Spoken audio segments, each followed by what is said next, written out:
Today is the 13th of February 2021 and I am here on another floodplain. In the distance over there is the River Severn and just behind me here is quite a lot of ice. Now this ice would be pretty impressive if it were on a lake in this country, but it's actually on a field, which is pretty extraordinary. A field that's been underwater for quite a long time. You can actually see the high water mark. It's actually over my head height. It's a bit eerie, really. The main cause of the cold weather this week has been a strong freezing wind coming in from the east. And it's often the case on our little group of islands here that the wind direction directly influences the temperature. Winds from the north and east tend to give us cooler temperatures, and wind from the south and west tend to give us warmer temperatures. This is mainly due to our position between the warm Atlantic Ocean and the large continental landmass of Eurasia. Our latitude, our distance from the equator, should set us up perfectly for freezing winters, and lots of places on our latitude do get predictable annual freezing winters. But because of the sea, and particularly the Gulf Stream in the sea, we are never far from warmth. Even now, during the brutal beast from the east too, look how close the warm area of the Atlantic is. The Gulf Stream is a current, part of the thermohaline circulation in the ocean, which brings warm water from the equator up to the northern latitudes where we are. When it gets up to the North Atlantic, it cools, and that change in density from the cooling, and also by the increasing salt content around the ice of the Arctic, causes the current to sink down to the depths of the ocean, where it continues its travel south again as the North Atlantic deep water in this global conveyor.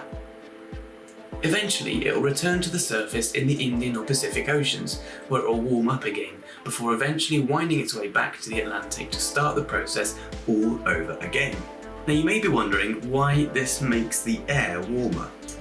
Well, as this current takes this warm water north, some of it evaporates, which warms up the air. So if our air comes from the south or the west, it will often be quite warm. So today, and in fact throughout the whole of the cold spell, the wind has been coming from the east, hence the beast from the east. Or has it? Yes, it is. But not at every altitude.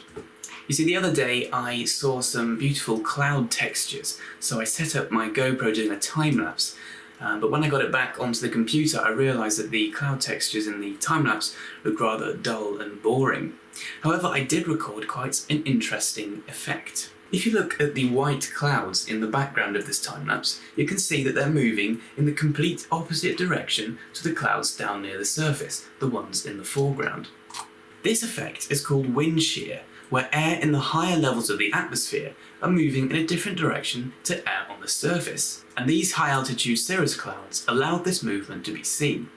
In these two animated wind maps of the atmosphere above the UK, when I recorded that time-lapse, you can see that the air at 5,500 metres is clearly travelling in a different direction to the air at the surface. A couple of days after that, I looked out the window again and I saw a sky full of cirrus clouds. So I decided to set the camera up again and I managed to record this. Yet again, the high altitude cirrus clouds move from west to east and the low altitude clouds move from east to west. But it doesn't stop there. This morning I set a time-lapse going and I managed to record what appears to be 3 different levels in the air moving in 3 different directions. I must also say that these animations are from windy.com, which is an absolutely ace website for looking at the weather, even just for looking at these gorgeous maps and animations of the atmosphere above our heads. So we've looked at what was causing the beast from the east, but what I want to look at now is why the beast from the east produced such consistent snow showers. And the answer is something called lake effect snow. Lake effect snow occurs when very cold air moves over a relatively warm water body, in this case the North Sea.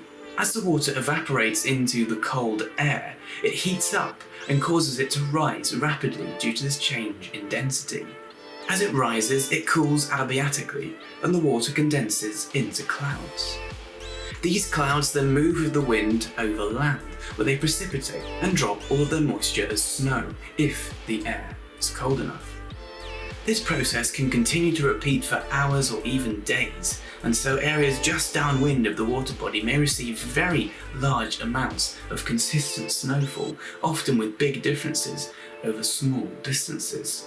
By the time the snow clouds reached the west of the UK, where I am, it wasn't consistent or heavy enough to settle, so we just got light showers with nothing on the ground. What we did get, however, was cold air. I have a thermometer attached to the outside wall of my house, and it recorded a temperature of minus 4.2 degrees one night. And that's pretty cold, but I think it was probably colder because that thermometer is, of course, up against the wall of my very warm house. And out here, where it's a lot more isolated, it's likely that the temperature could well have dropped down to maybe minus 6. And I think that's probably why we got such widespread ice forming. And it's not just these big bodies of water that are freezing, but the ground is frozen too.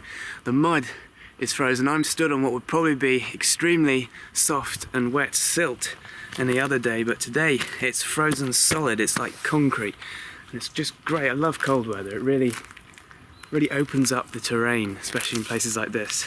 And if there's no snow as well, it basically makes everywhere accessible. Now, to get ice forming on a large body of water like this, you first need the water and the air to be very cold, very close to or even below zero. There also needs to be little to no wind, and the water needs to be still, unless of course the air temperatures are especially low. The ice will start by growing around the edges as lots of little ice crystals. These ice crystals will then grow, forming shapes like these here. These ice crystals then form an ice sheet which starts to grow out from the edge of the lake all the way out to the middle, where it eventually forms a sheet over the entire water body. If there's a strong wind and the ice gets broken up, it can actually reform into different types of ice, but I think that's getting a bit too complex for the beast from the east too. If the cold weather remains, the ice will thicken from the top down, and in some places where it's very cold for very long periods of time, you get ice that's thick enough to walk or even drive on. And here's a video of me driving on a lake in Sweden.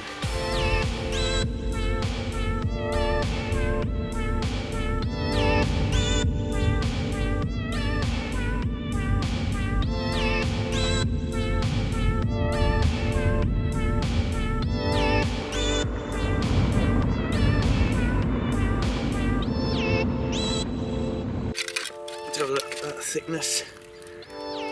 Actually, the thickness changes. You can see some thicker bits there, thinner bits around the edges.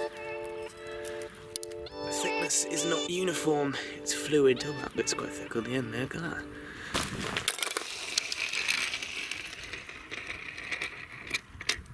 Well, it's much thicker than I thought it was going to be.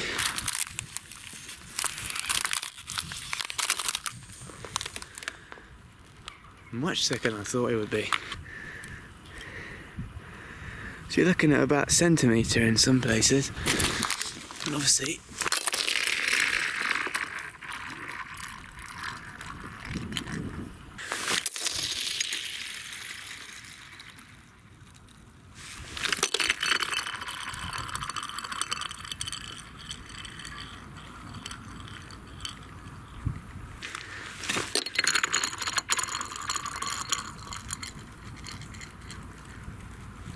I had a bit of that classic laser noise that you get with ice.